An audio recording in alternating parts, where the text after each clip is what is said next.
Good evening and thank you for joining us. The City of Lubbock is in the process of expanding its city limits to the south.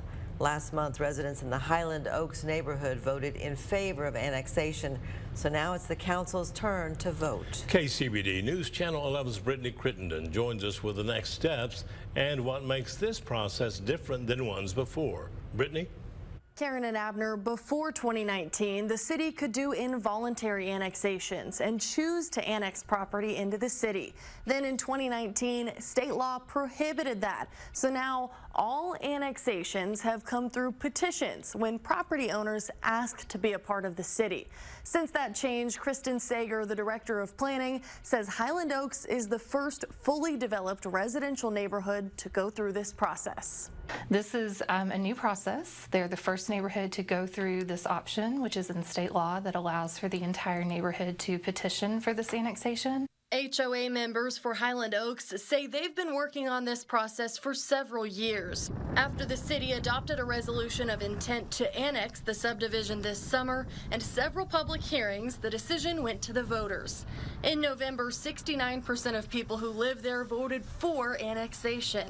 Now, city leaders must approve it. City Council is always looking at future growth, future development, expansion of the city. I don't think I've ever seen City Council deny an annexation request. Growth is good, development is good for our city, so they've all been really positive. Members say the HOA approached the city to begin this process after exhausting other efforts to deal with a dwindling water supply. Becoming part of the city would mean access to city utilities. Some homeowners have shared their opposition, saying they don't have water issues and live in Highland Oaks because it's not in the city. Homeowner William Davis says he hasn't experienced severe water issues, but it will be nice to have a backup. It's there if you need it.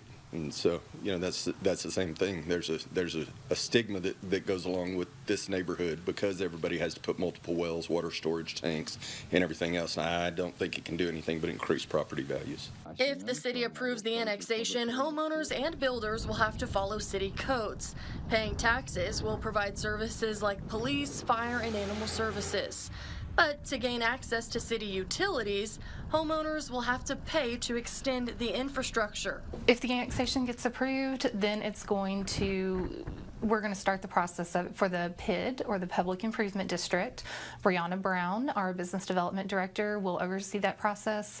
So they're going to be in contact with the HOA and all the residents of that neighborhood regarding that process. The city estimates that cost will be $7.3 million, or about $38,000 per property owner. They kind of put us at ease with that, saying that they would amortize it over 20, 30 years, whatever it was, on our utility bills to make up for that. This week, the city hosted its first public hearing about this after the election. There will be another on January 14th, and then council members can vote to approve the annexation. The second vote will be January 28th. In a recent meeting, Councilwoman Christy Martinez Garcia thanked the Highland Oaks HOA for its cooperation in this process, saying it will serve as a good model for growth in the future. Karen and Abner. Thank you, Brittany.